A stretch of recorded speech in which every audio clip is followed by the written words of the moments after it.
Hello and welcome. You're watching CNN News 18 with me, Avantika Singh. Prime Minister Narendra Modi is going to be on a two-day visit to the state of Tamil Nadu. His trip begins from today. The Prime Minister will be holding a roadshow in Chennai at 6 in the evening, and he is expected to cover segments of both South Chennai and Chennai Central. Ahead of the Prime Minister's visit, the Tamil Nadu Chief Minister M.K. Stalin, while speaking exclusively to CNN News 18, has only criticized and slammed the frequent visits being made by the Prime Minister to the state, saying that it will only be advantageous to the DMK. He, in fact, has claimed that it's the BJP which is scared of losing ground in Tamil Nadu. Stalin also exuded confidence that the DMK will win all 40 seats in the state.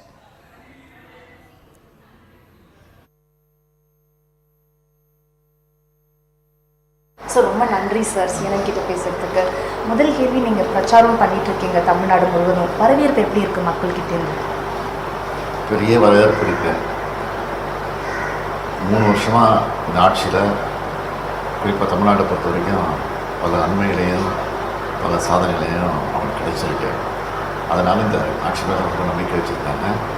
அதனால் நான் களத்தில் இருக்கும்போது என்ன சொன்னோம்னா 40க்கு 40ன்னு சொன்னோம். அதே நிலவரம் தான் இப்பவும் இருக்குது. நிச்சயமாக 40-40 வெற்றி பெறும். களம் சிறப்பாக இருக்குது. சார், பிஜேபி வந்துட்டு 400 வின் பண்ணுவோம் அப்படின்னு சொல்லிட்டு இருக்காங்க. பிரைம் மினிஸ்டர் சவுத்தை ஸ்பெசிஃபிக்காக ஃபோக்கஸ் பண்ணுறாங்க. தமிழ்நாடு தவிர மற்ற சவுத் ஸ்டேட்ஸையும் ஃபோக்கஸ் பண்ணுறாங்க. இன்றைக்கி பார்த்தீங்கன்னா 7வது முறையாக தமிழ்நாட்டுக்கு வராரு பிரதமர். இதனால் பிஜேபிக்கு சப்போர்ட் தமிழ்நாடு சவுத் இந்தியாவில் வர வாய்ப்பு இருக்கா? 400ன்னு ஆரம்பத்தில் சொன்னார். இப்போ போக போக இந்த வார்த்தையை அவர் வாயிலும் வரல. ஏன்னா அவருக்கே அச்சம் வந்துடுச்சு, பயம் வந்துடுச்சு. சவுத்தை பொறுத்த வரைக்கும், அதில் குறிப்பாக தமிழ்நாட்டை பொறுத்த வரைக்கும் எப்படியாவது 1-2 சீட்டாவது வாங்கிடணும்னு முயற்சி பண்ணுறாரு. அது நடக்காது. நிச்சயமாக உறுதியாக இல்லை. இல்லை, தோல்வி அதிகம் வந்ததுனால தான் அவங்க திருப்பி திருப்பி திருப்பி திருப்பி தமிழ்நாடு பக்கம் வந்துட்டு இருக்கிறாங்க. எப்படியாவது இங்கே கால் பதிக்கணும்னு அது நடக்க போகிறதில்லை. தமிழ்நாட்டை பொறுத்த வரைக்கும் நிச்சயமாக தமிழ்நாடு வந்து வளர்கிறதுக்கு வாய்ப்பே கிடையாது. பிஜேபி வந்துட்டு கச்சத்தீவை கையில் எடுத்து இந்த பிரச்சாரம் பண்ணிகிட்டு இருக்காங்க. கச்சத்தீவு இஷ்யூ பற்றி டிஎம்கே காங்கிரஸ்னால தான் கச்சத்தீவு ஸ்ரீலங்காவுக்கு போச்சு அப்படின்னு விமர்சனம் பண்ணிகிட்டு இருக்காங்க. இந்த விமர்சனம் செல்லுமா? இலங்கையில் இருக்கக்கூடிய அமைச்சர்கள் வந்து இது குறித்து விளக்கமாக அறிக்கை கொடுத்துருக்கிறாரு. இது வரைக்கும் அவங்க வந்து 10 வருஷம் ஆச்சு ஆட்சிக்கு. மோடி தலைமையில் பிஜேபி ஆட்சி வந்து 10 வருஷம் ஆச்சு. அப்படி இருந்ததுன்னா அவங்களே அதுக்கு முயற்சியில் ஈடுபட்டு செஞ்சிருக்கணுமா? நாம அதை செய்யாமல் வேண்டுமென்று திசை திருப்புவதற்காக, மக்களை திசை திருப்புவதற்காக திட்டமிட்டு செய்கிற பிரச்சாரம். சார், பிரதமர் வந்துட்டு தமிழ்நாடு வரும்போது டிஎம்கே மேலே வைக்கிற இன்னொரு குற்றச்சாட்டு பார்த்தீங்கன்னா டைனஸ்ட் பார்ட்டின்னு சொல்கிறாரு. அதே மாதிரி கரப்ட் பார்ட்டி அப்படின்னு டிஎம்கே சொல்கிறாரு. இதை நீங்கள் எப்படி பார்க்குறீங்க சார்? அந்த சொல்கிறதுக்கு தகுதி வந்து நிச்சயமாக பிரதமர் மோடிக்கு தகுதி கிடையாது. ஏன்னா இப்போ வந்து அந்த பாண்டு பத்திரத்தில் மூலமாக கொள்ளடிச்சது, அதுக்கப்புறம் பிஎம் கேர்ஸ்னு போட்டு ஃபண்டு கலெக்ட் பண்ணது, இதுக்கெல்லாம் என்ன கணக்குன்னே இல்லை.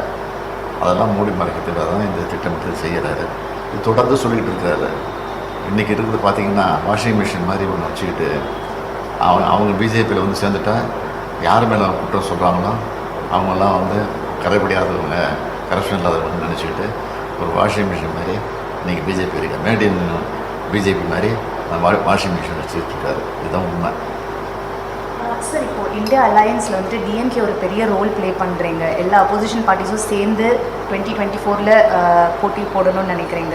ஃப்யூச்சர் ஆஃப் இந்தியா அலையன்ஸ் எப்படி பார்க்குறீங்க? ஒரு பிரைம் மினிஸ்டர் ஃபேஸ் இந்த மாதிரி சேலஞ்சஸ்லாம் இருக்கும்போது இதோட ஃப்யூச்சர் நீங்கள் எப்படி பார்க்குறீங்க இந்த தேர்தலில்?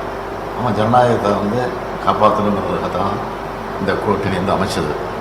இது வந்து எப்படி அமைக்கிறது, மோடியை வந்து இப்போ யாரும் அரசியல் பண்ண முடியாது அப்படிங்கிற ஒரு சூழல் இருந்துச்சு. ஒரே நாடு, ஒரே தேர்தல், ஒரே சாப்பாடு, எல்லாம் ஒரேன்னு ஒரேடியாக இந்தியாவை க்ளோஸ் பண்ணுறதுக்காக என்னென்ன பிளான்லாம் பண்ணாங்க.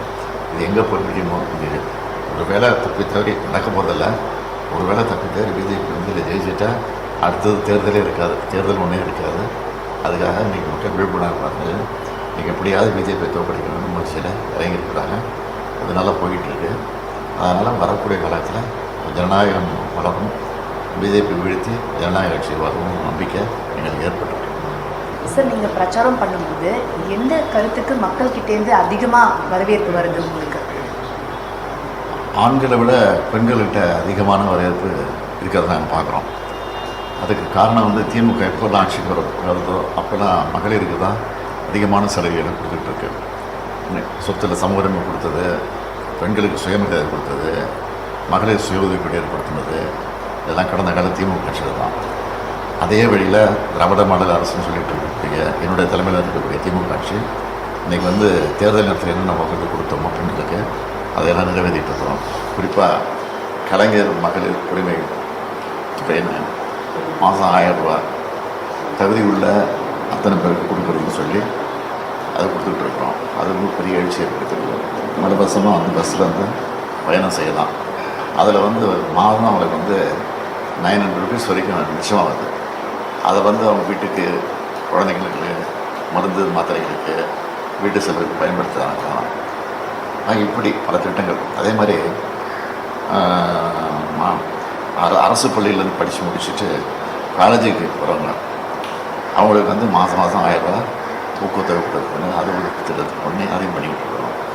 அது வந்து மகளிர் மட்டும் இல்லாமல் மாணவர்களுக்கும் இவ்வளோ அறிவிச்சிருக்கோம், அதையும் அறிவிப்பில் சேர்க்கிறோம். அதனால் இந்த திட்டங்கள்லாம் மக்கள்கிட்ட வந்து நல்லா ரீச் ஆகிருக்கு. அதனால தான் இந்த மிகப்பெரிய வெற்றியை வந்து இந்த கூட்டணிக்கு தரப்போகிறாங்க நம்பிக்கைட்டாங்க. சார், பிஜேபி எவ்வளோ சீட்ஸ் வின் பண்ணணும் உங்களோட கருத்து சார்? பிஜேபி எவ்வளோ சீட் வின் பண்ணாங்கிறது மோடிக்கும் தெரியாது. நிச்சயமாக தமிழ்நாட்டை பொறுத்த வரைக்கும் ஒரு சீட்டு விட வராதுன்றது தான் என்னுடைய திடமான நம்பிக்கை. சார், இடி ரெய்ட்ஸ் அப்போசிஷன் ரூல் ஸ்டேட்ஸில் நிறைய நடக்குது சார். பிஜேபி இதை பண்ணுறாங்க அப்படின்னு எல்லா அப்போசிஷன் ஸ்டேட்ஸும் சொல்கிறாங்க. அரவிந்த் கெஜ்ரிவால் இது வந்து அவங்களுக்கு பேக் ஃபயர் ஆகும்னு நினைக்கிறீங்களா? இந்த இடி ரெய்ட்ஸை நீங்கள் எப்படி பார்க்குறீங்க? ஜனநாயக அடிப்படையில் கூட்டணி வச்சு இந்தியா கூட்டணி ஒன்று நினச்சிருக்கிறோம். அவங்க என்ன கூட்டணி நினச்சிருக்கிறாங்கன்னா இடி, ஐடி, சிபிஐ இப்படி கூட்டணி அமைச்சுக்கிட்டு அதை வச்சு எல்லாரையும் மறுக்கிறது. யார் யார் செல்வாக்கோடு இருக்காங்களோ, யார் யார் செல்வாக்கோடு பிரச்சாரம் பண்ணுறாங்களோ, யார் யார் அவங்க எழுத்து கேள்வி கேட்குறாங்களோ அவங்க மேலே தான் அந்த இடியை, சிபிஐ, ஐடி இது போன்ற துறையை பயன்படுத்தி அவங்களை மிரட்டி அச்சுறுத்தி அவங்கள சிறையில் தள்ளுறது, பழிவாங்குறது, அச்சுறுத்தி மிரட்டி இது பண்ணிக்கிட்டு இருக்கிறாங்க. அதில் தான் அப்பயே சொன்னேன், அவங்க பயந்து போய் சில பேர் பயந்து போய் பிஜேபியில் சேர்ந்துருவாங்க, சேர்ந்துட்டால் வாஷிங் மிஷின் போட்டு சுத்தப்படுத்திடலாம் அப்படிங்கிறதுல தான் பண்ணிக்கிட்டு இருக்காங்க. தான் நடந்துகிட்டு இருக்காரு sir. Thank you so much sir.